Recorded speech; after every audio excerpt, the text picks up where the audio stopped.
여기 한국과 매우 비슷하면서도 사실 전혀 다른 나라가 있습니다. 바로 북한인데요. 비록 남북한은 같은 한민족이지만 현재 전혀 다른 삶을 살고 있습니다. 이와 같은 상황 속에서 북한 주민들은 남한의 모습을 동경하며 목숨을 걸고 탈북하는 경우가 늘어나고 있는데요. 하지만 탈북민들이 한국에 도착했을 때 그들이 상상하던 한국과는 전혀 다른 모습을 보고 충격을 받곤 한다는데요. 그들은 한국에 와서 자신들이 알고 있었던 모든 것이 거짓임을 깨닫게 됩니다. 과연 탈북민들은 어떤 점에서 문화 충격을 받았을까요? 북한에서는 한국을 항상 가난한 나라, 도와줘야 하는 나라로 세뇌시키고 있습니다. 그러나 이는 과거의 이야기일 뿐 요즘은 북한 사람들도 남한의 진짜 모습을 잘 알고 있습니다. 그 이유는 전 세계를 강타한 한류가 북한에도 영향을 미치고 있기 때문인데요. 많은 북한 주민들이 단속을 피해 한국 드라마와 영화를 시청하며 한국의 실상을 접하고 있습니다. 이러한 영향으로 탈북민의 수는 매년 증가하는 추세입니다. 지난해만 하더라도 탈북민 수는 전년보다 6.3% 증가했다고 하는데요. 탈북민들은 한국의 화려한 모습에 놀라움을 금치 못하곤 합니다. 탈북민들이 느끼는 첫 번째 충격은 바로 흰 쌀밥입니다. 한국에서는 쌀이 너무 흔해 남아돈다는 표현까지 나올 정도인데 우리나라의 주식인 쌀 소비량은 오히려 계속 감소하고 있고 그 영향으로 쌀값도 떨어지고 있습니다. 이는 다양한 먹거리가 수입되면서 서구화된 식문화가 확산되었기 때문인데요. 이제는 건강을 생각해 흰 쌀밥 대신 현미나 보리를 섞어 먹는 사람들도 많습니다. 반면 북한에서는 매일 흰 쌀밥을 먹는 집은 상위 1%에 불과합니다. 북한에서는 쌀이 매우 귀하기 때문인데요. 다른 먹거리가 많지 않은 상황에서 쌀은 더욱 귀해지고 있습니다. 북한 노동자들의 월급은 3,000원에서 6,000원 정도인데 백미 1kg 평균 가격이 5,000원입니다. 10인분 정도의 쌀을 먹기 위해서는 한 달치 월급을 내야 하는 상황인 것이죠. 게다가 북한의 쌀에는 돌이 많이 섞여 있어 잘못 먹으면 맹장염에 걸릴 위험도 높습니다. 그래서 북한 주민들은 영양가가 별로 없는 중국산 쌀을 대안으로 먹고 있는데요. 쌀 대신 배급으로 나오는 젖은 옥수수 10kg이나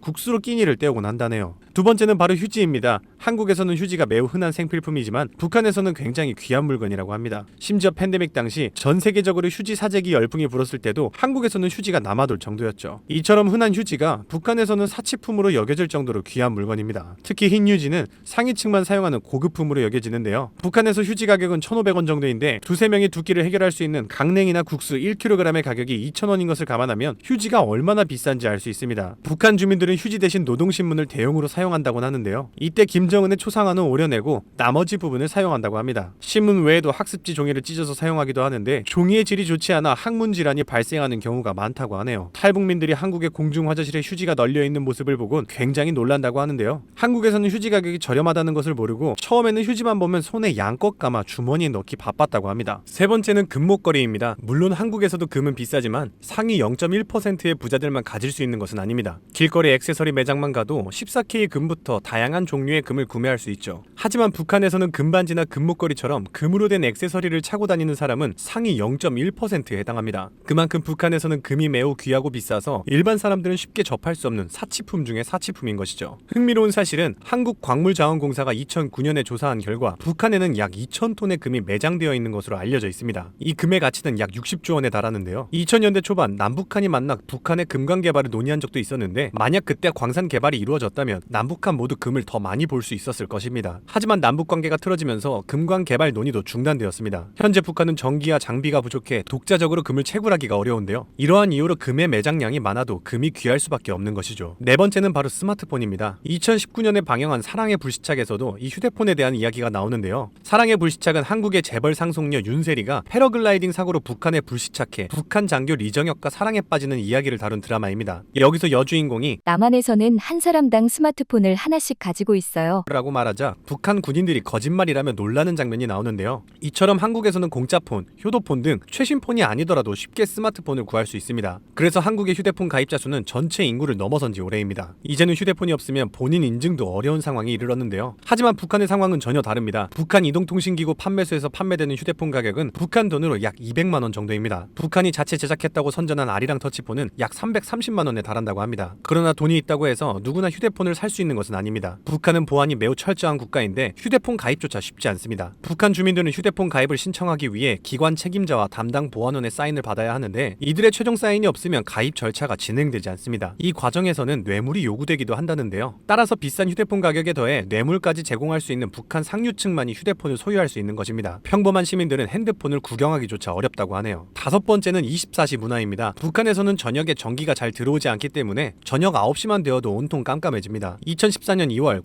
우주 정거장에서 촬영한 한반도 사진에서도 한국과 중국은 밝게 빛났지만 북한은 불빛이 거의 없는 암흑에 덮여있는 모습을 볼 수 있었습니다. 그런데 한국에 오니까 새벽 3, 4시가 되어도 대낮처럼 환하고 사람들이 많이 다니면서 쇼핑도 할 수 있다는 사실에 놀란다고 합니다. 생각해보면 북한 사람들뿐만 아니라 다른 외국인들도 한국의 24시간 문화를 보고 감탄하는데 북한 사람들은 더욱 충격을 받았을 것입니다. 여섯 번째는 바로 바나나입니다. 한국인들에게 바나나는 정말 흔한 과일이죠. 편의점만 가더라도 낱개로 포장되어 팔기 때문에 다이어트를 하는 분들은 식사 대용으로 자주 먹기도 합니다. 하지만 이 바나나가 북한 사람들에게는 평생 한번 먹어볼까 싶은 귀한 과일이라고 하는데요. 결혼식이나 부모님 환갑잔치 같은 특별한 날이 되어서야 맛볼 수 있다고 합니다. 너무 귀하다 보니 어떤 집에서는 제사상에 바나나 모형까지 등장시키는데요. 바나나가 너무 비싸 구하지 못하겠으니 바나나 모형에 콩기름을 발라 진짜처럼 보이게 만드는 것입니다. 바나나를 쉽게 접하지 못하다 보니 이것을 먹는 법에 대한 에피소드도 있는데요. 바나나를 노란 오이인 줄 알고 껍질채 먹는 경우도 있다고 합니다. 바나나와 비슷하게 망고 같은 열대 과일도 북한에서는 쉽게 맛보기 힘든 과일입니다. 우리에게는 흔하다고 생각하는 것들이 북한에서는 귀하디 귀한 것이라니 도대체 왜 북한에서는 대한민국을 가난한 나라라고 애써 거짓 선동을 하는지 아쉽기까지 하네요.